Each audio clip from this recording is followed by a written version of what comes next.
Ladies and gentlemen, a new hot hatch is born. I can't believe I'm saying that, but that is the brand new Hyundai Veloster N. And it's a hot hatch, and hot hatches are becoming few and far between. As you know, Ford recently announced that they're gonna, well, basically stop selling the Fiesta ST, the Focus ST, and the RS in America. So to get a new hot hatch, well, that is exciting. And best of all, to get a new hot hatch that was developed by the guy who used to do the BMW M cars, well, that's something very special and very unique.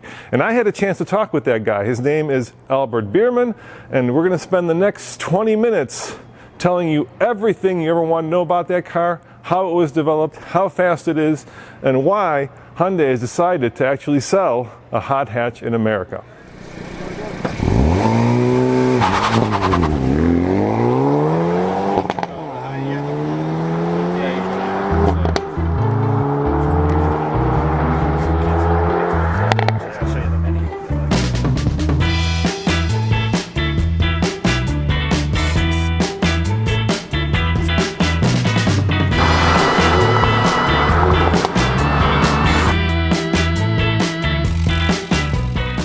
I'm president of vehicle performance development and high performance vehicle development.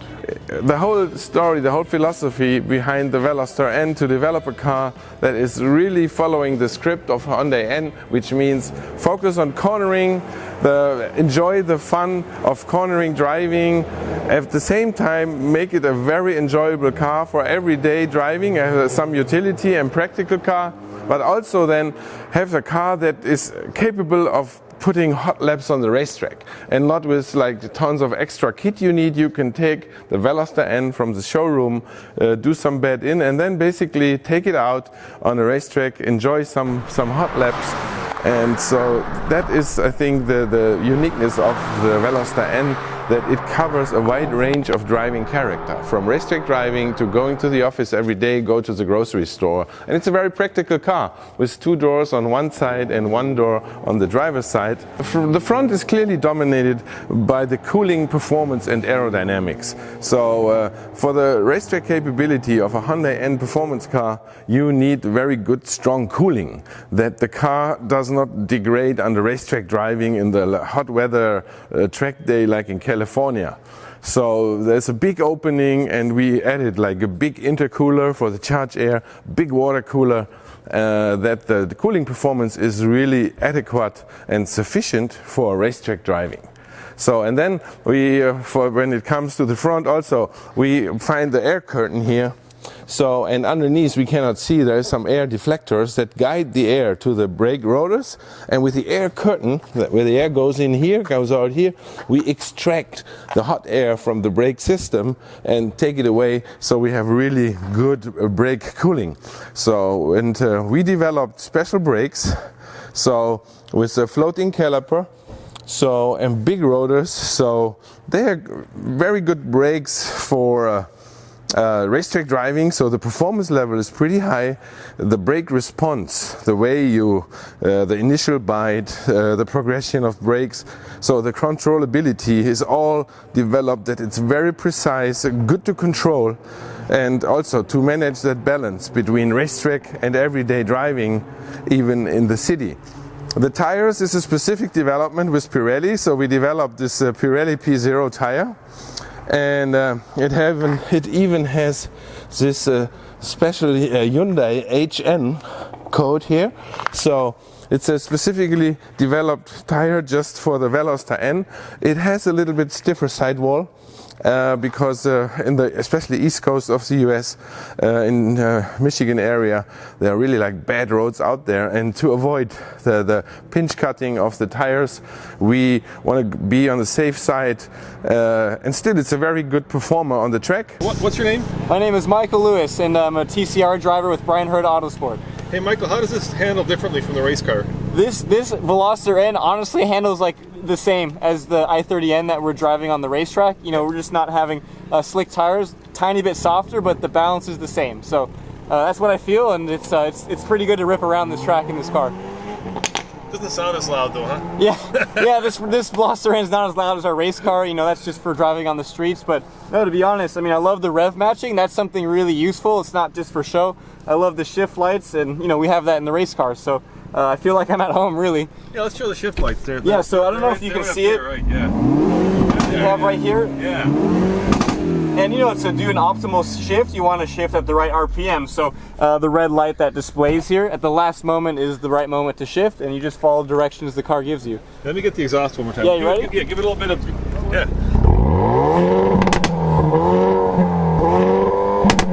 Aerodynamics, if we look at the Veloster, it's a unique shaped car anyway. Yep. And so it's very nice for aerodynamics, but of course for the high performance car, when you need strong cooling, that sacrifices aerodynamics, of course. But the balance of aerodynamics between the downforce in the front and downforce in the rear, for us it was very important to have a very stable high-speed driving, high-speed cornering.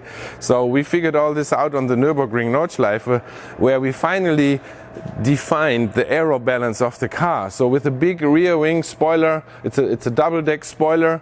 So we have more downforce in the rear than in the front. So we have double the downforce on the rear axle than in the front axle, and that provides a very stable, very confident high-speed cornering, so that even people who are not used so much like professional drivers for racetrack driving, they can enjoy the high-speed cornering on racetrack and approach the limits of the car in a very enjoyable way. Give it the beans, would you? Okay. All right, see you out there. See you out there. Ready, Accelerate hard. Yeah. All right, so if you feel uncomfortable.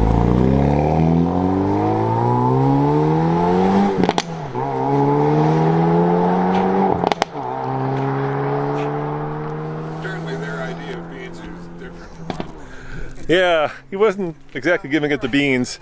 And in case you guys are wondering, this car will compete with cars that are still available here in the US.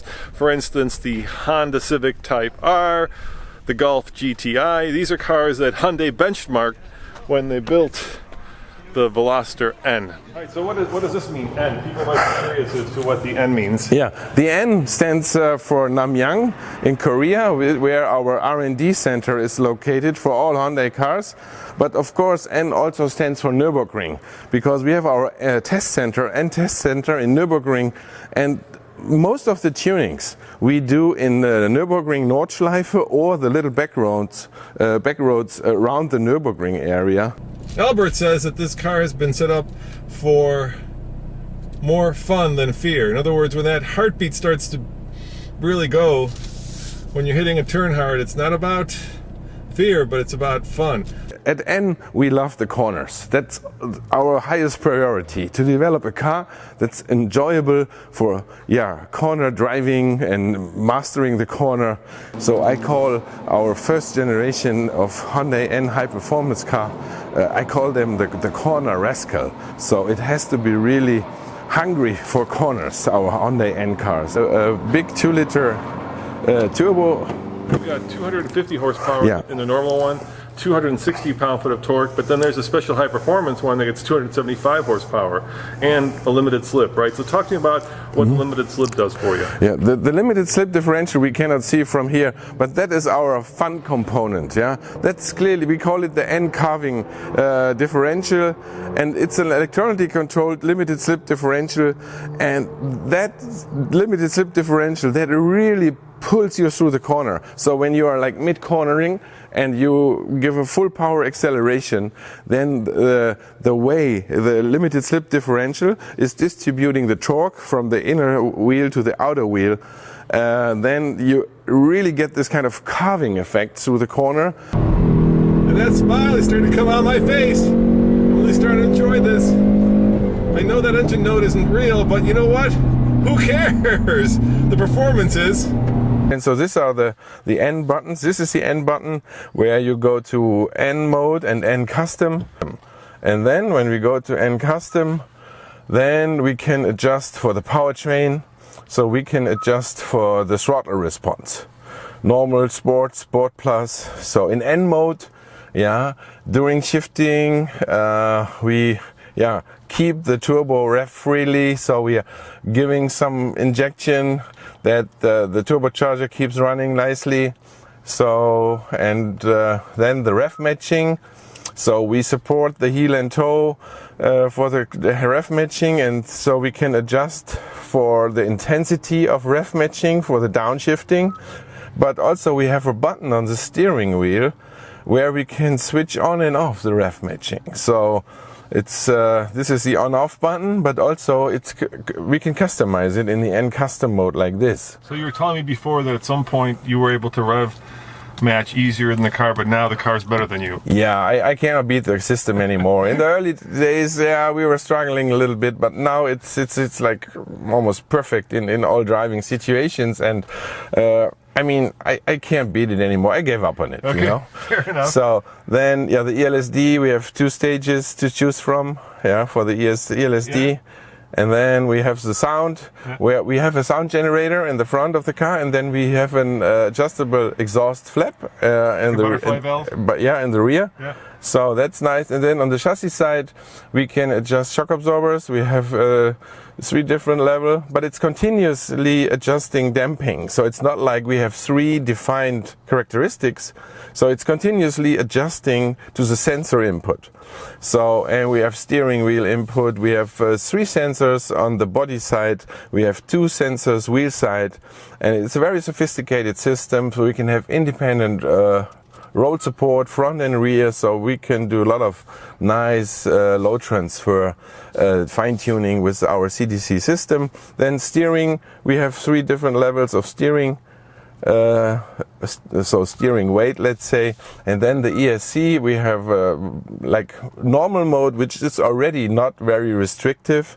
Then sport is a little bit more loose, gives you a little bit more yaw, and then you can even fully switch off, and off means fully off. So for like track driving and yeah, the most fun part of it. It's a little dirty.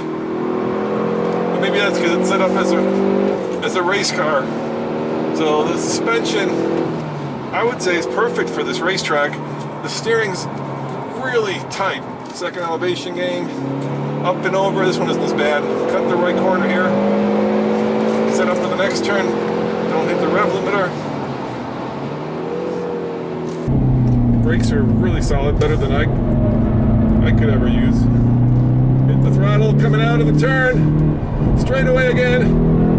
And then we have all kinds of displays for turbocharged power and engine torque.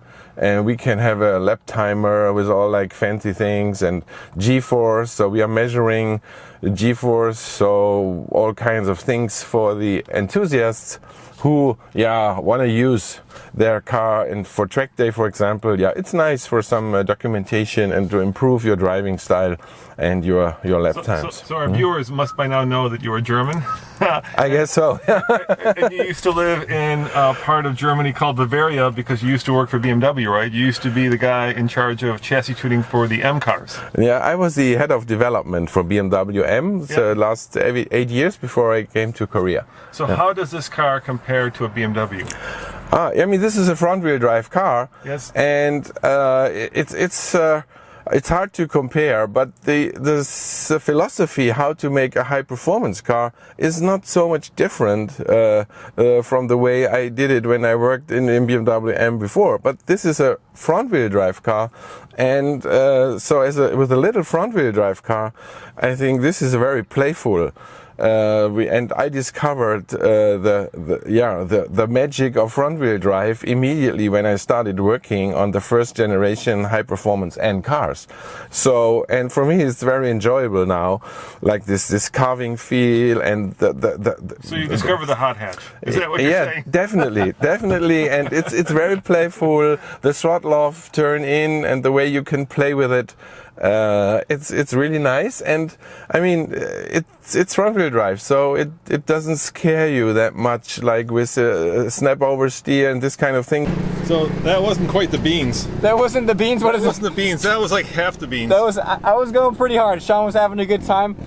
He wasn't really known. Accelerating out of here. That's. Oh, for sure. Okay, we can try again. But we're having to, like, you know, we don't want to burn the clutch too much here, but I can try to do a nice little launch for you.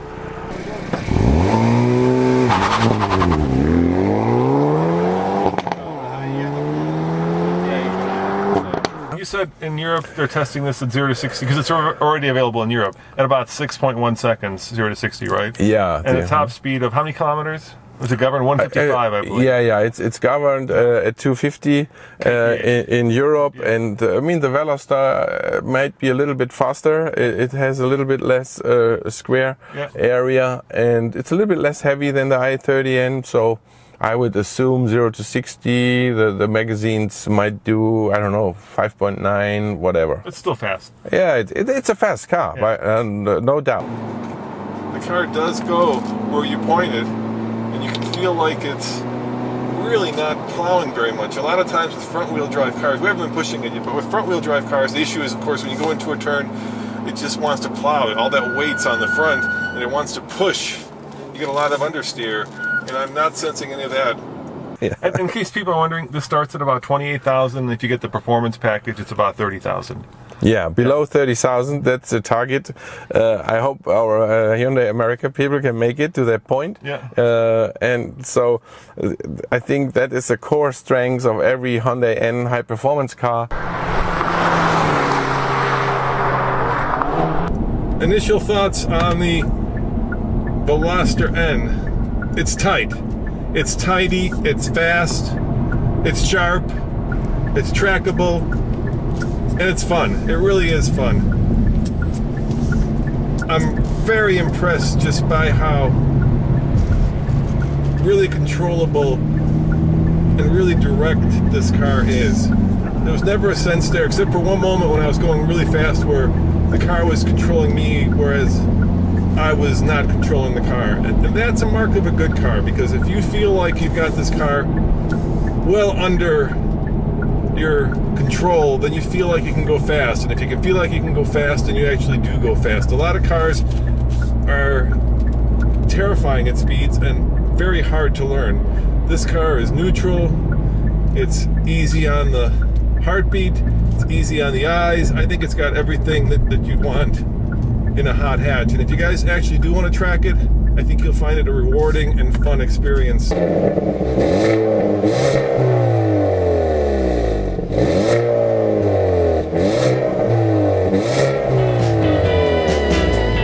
The amount of fun that you get for your money, I think that is the strongest point where the N car really shines. I think it's very hard to beat the fun per dollar of the Hyundai Veloster N. So the question is, will Hyundai actually be able to make this a success in America? Because hot hatches, aren't exactly the flavor of the month. So let's check off a few things. First of all, a 0 to 60 time in about 6 seconds, check. A top speed of in excess of 150 miles an hour, check. An exhaust note that sounds ferocious, check. And of course, a price that's under $30,000, check. And a classic look of a fast hot hatch, check. So yeah, I think this car is going to be successful. As always, this is Roman reporting for the Fast Lane Car. Check out tflcar.com for more news, views, and of course, hot hatch, everything you ever wanted to know, reviews from the guy who actually did all of the important tuning. See you guys next time. Ciao.